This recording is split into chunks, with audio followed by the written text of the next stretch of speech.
1940, a virtually defenseless Britain faced the threat of a German invasion. The English Channel was all that stood in Hitler's way. Across it in northern France, most of Britain's heavy weapons lay abandoned. The German army had killed 11,000 of Britain's best troops there.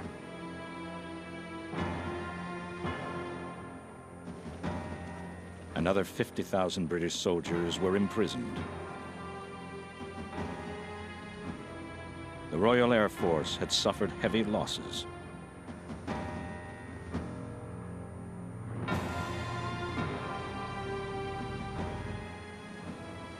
The Royal Navy remained intact and strong, but the Navy alone could not prevent an immediate German invasion. If Britain had surrendered, it would have been the end of the war in Western Europe. But the invasion never took place because of a major blunder by Adolf Hitler himself. Hitler was so determined to defeat France, he paid little attention to Britain's resistance. He made no preparations for an invasion and ultimately missed the opportunity to launch one. This oversight was ultimately fatal. On May 10, 1940, Hitler invaded Holland, Belgium, Luxembourg, and France.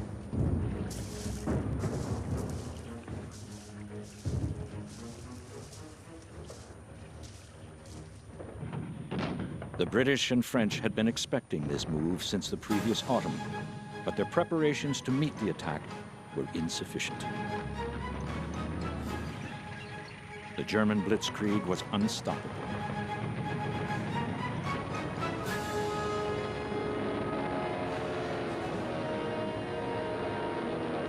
The Low Countries were quickly overrun.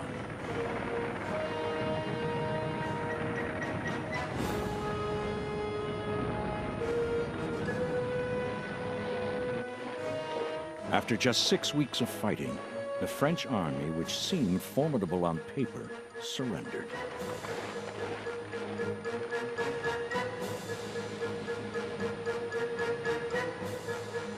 The majority of the British expeditionary forces in France managed to withdraw in the evacuation of Dunkirk.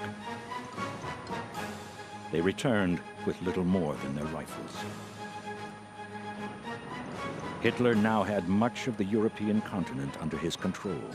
He was convinced that Britain, the lone survivor, would not continue to fight. Hitler's U-boats were poised to cut off the maritime communications that were Britain's lifeline.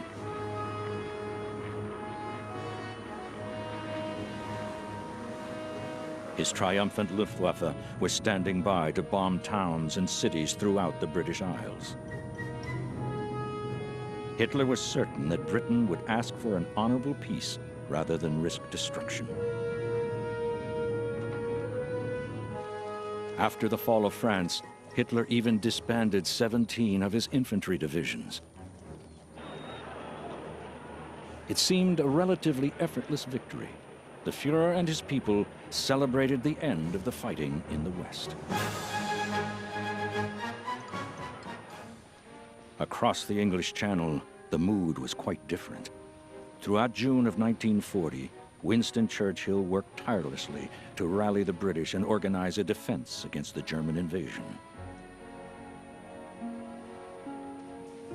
Contrary to Hitler's belief, peace was not on the British agenda.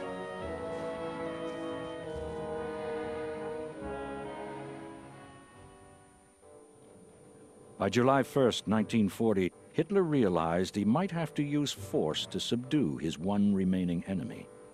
He began preparations for a cross-channel invasion, but set no date for it. He merely raised it as a possibility. General Franz Halder, Chief of Staff of the German Armed Forces Supreme Headquarters, was responsible for the plan. Halder began with the mistaken premise that the invasion was little more than a river crossing. The German army had proved adept at these during the French campaign.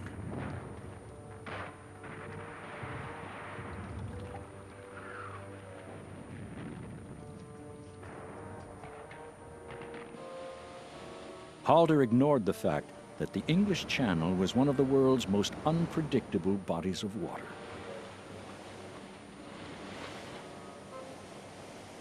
Four years later, the Allies would realize this when they planned their own cross-channel invasion at Normandy. Halder had planned to send German forces from his Army Group A ashore at Ramsgate and other ports on the coast of Kent. Army Group A troops would also land on the Sussex coast and the Isle of Wight. Finally, German divisions from Army Group B would land on the Dorset coast near Lyme Regis. Halder's invasion plan blanketed some 200 miles of coastline. But Grand Admiral Erich Raeder, the German naval commander-in-chief, objected to this plan and made it known to Hitler.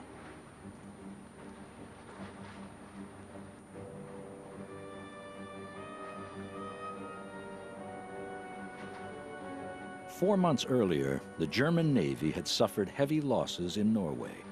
Now, all that Raeder had at his disposal were 2 modern battlecruisers, 2 elderly battleships, 4 cruisers, and a few destroyers. He said this was insufficient protection for an invasion across such a wide front. The Royal Navy, on the other hand, still had 4 battleships, 2 battlecruisers, 2 aircraft carriers, plus numerous cruisers and destroyers. Faced with British naval superiority, Raeder could not guarantee security for the German invasion fleet as it crossed the Channel. He feared the Royal Navy might destroy his fleet before a single German soldier reached English soil.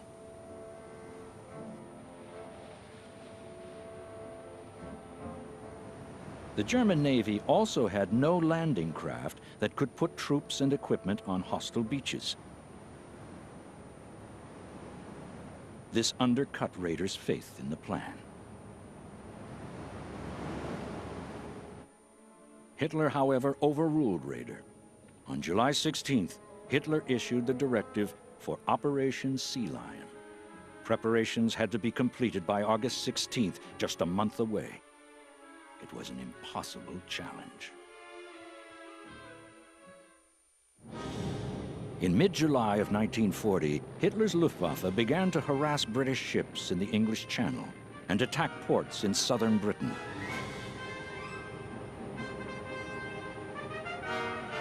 Hitler hoped these demonstrations of air superiority would convince the British that further resistance was useless, making Operation Sealion unnecessary.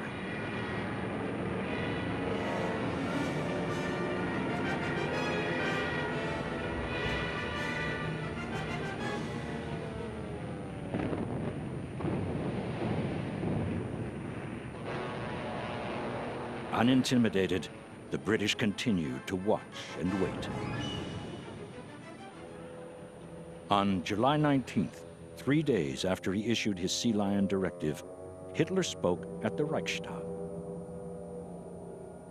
Hitler accused Churchill of being an obstacle to peace and saw no reason why this war must go on. Hitler's hopes were immediately dashed by the British government's outright rejection of his peace offer. Preparations for Operation Sealion proceeded. Germany scoured the inland waterways of Western Europe looking for barges, the only flat-bottomed vessels it could get to make beach landings.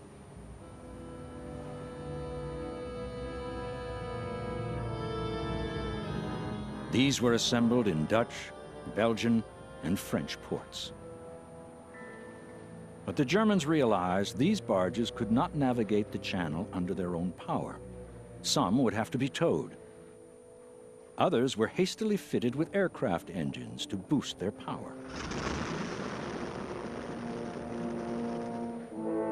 Some were specially adapted to carry tanks and other heavy vehicles.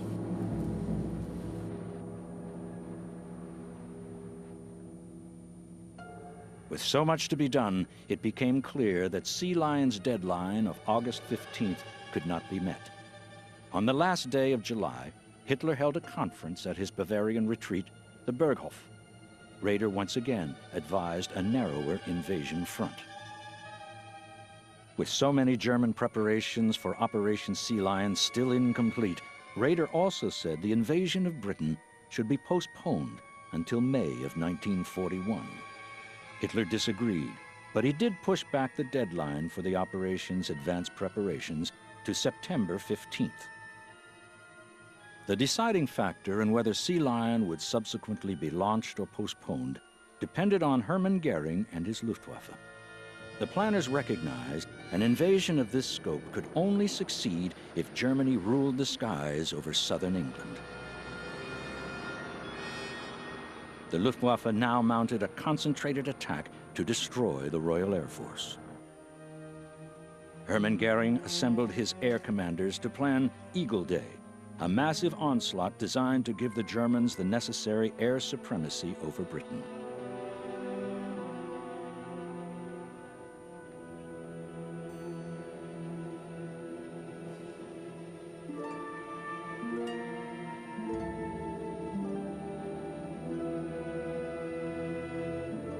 Poor weather delayed the attack.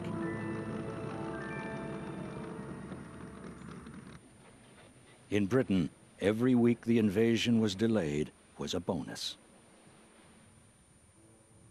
Defenses along the English south coast were strengthened. Mobile reserves were organized to counter the threat of Germans on the beaches.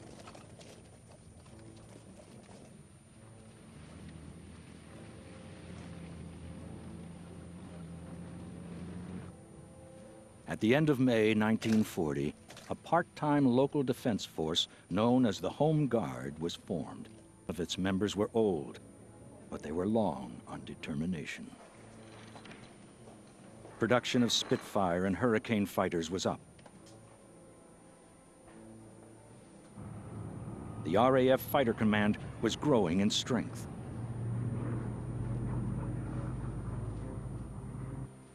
Ingenious weapons for repelling invaders were also in development.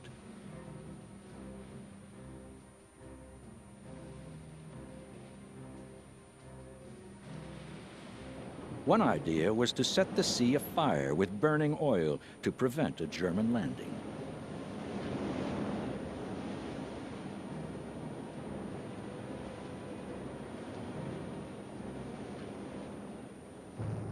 In July, the Luftwaffe's operations over the English Channel forced the Royal Navy to withdraw all warships larger than destroyers for fear they would become casualties.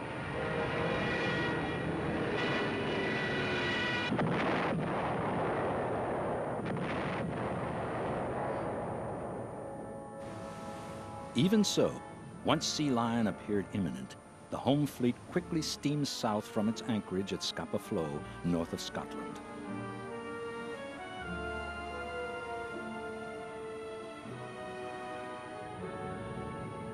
On August 12th, the German air offensive on southern England began.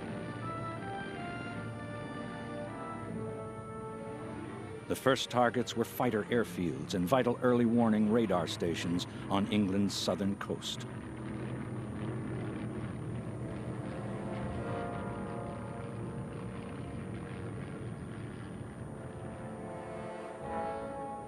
But Goering made a grave error by shifting attacks away from radar stations and onto airfields and aircraft factories. Meanwhile, the debate between the German Navy and Army over a narrow versus a wide invasion front continued. Eventually, a compromise was reached.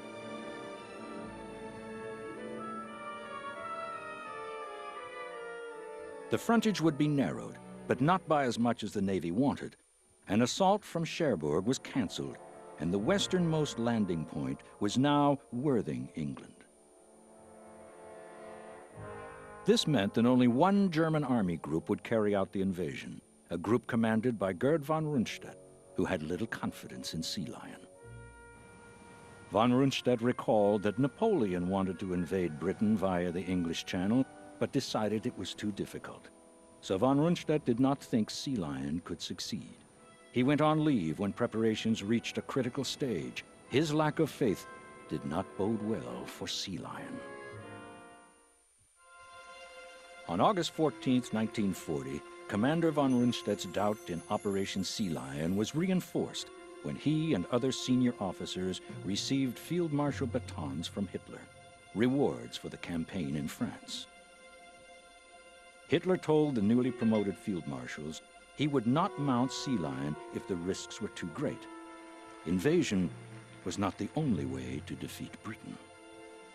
At the Berghof Conference at the end of July, Hitler had said that Britain's best hope lay in Russia and the United States. If Russia was vanquished, the U.S. would soon drop out of the picture, leaving Britain without a future.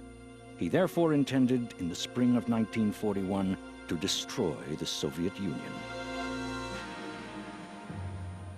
Yet, Hitler had still not abandoned the idea of invading Britain.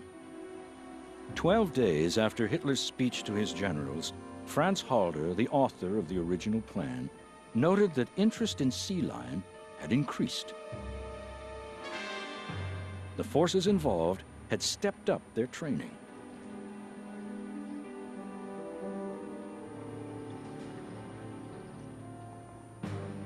Meanwhile, the RAF and the Luftwaffe were engaged in a fierce struggle.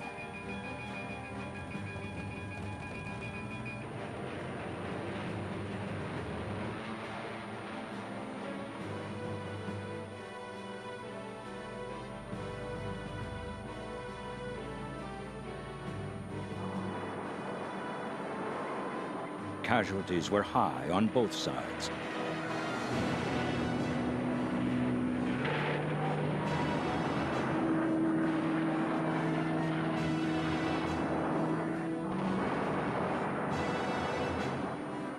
At the end of August, the Germans were convinced that half the British fighter force had been destroyed. Yet RAF Fighter Command showed no signs of cracking, and resistance was as fierce as ever. On the ground, reinforcements ensured that any German invasion attempt was turned back.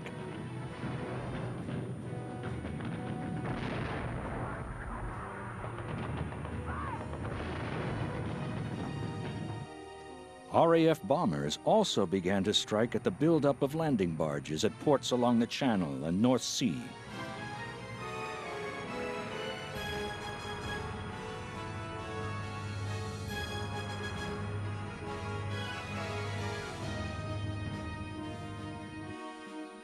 With no detectable weakening of Britain's air defenses, Field Marshal Keitel, Hitler's chief of staff, issued a directive on September 3, 1940, postponing Sealion until the 21st of the month. More postponements followed, but on September 14th, Hitler rescheduled Sealion for the 27th, the last time the Channel's winds and tides would permit a crossing. By now, Goering had begun bombing Britain by night.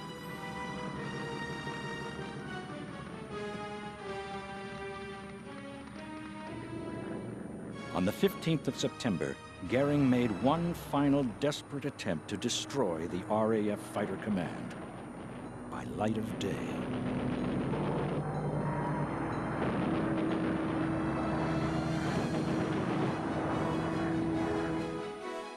It was a failure. The Luftwaffe lost twice as many aircraft as the British.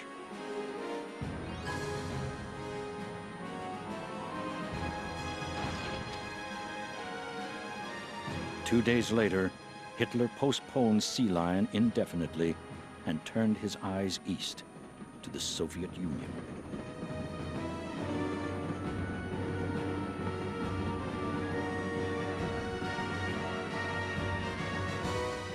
Contrary to what many observers believed, Britain had survived and would fight on. This meant that as of June 1941, when Hitler's forces invaded the Soviet Union, Germany was committed to war on two fronts. Hitler's armies would fight an ever more grueling campaign in the East. In the West, Germany had to guard against invasion from Britain, which was destined to come.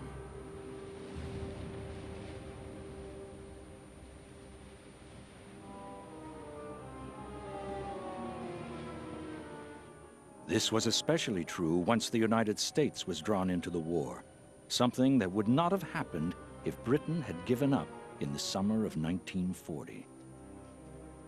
Hitler's failure to think ahead and develop a timely plan to ensure Britain's early defeat after the fall of France was a grave blunder.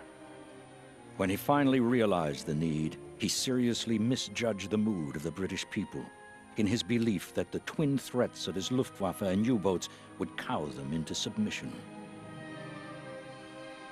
He also allowed Britain too much time to organize its defenses. This meant that Sealion's chances of success steadily decreased until finally it became impossible.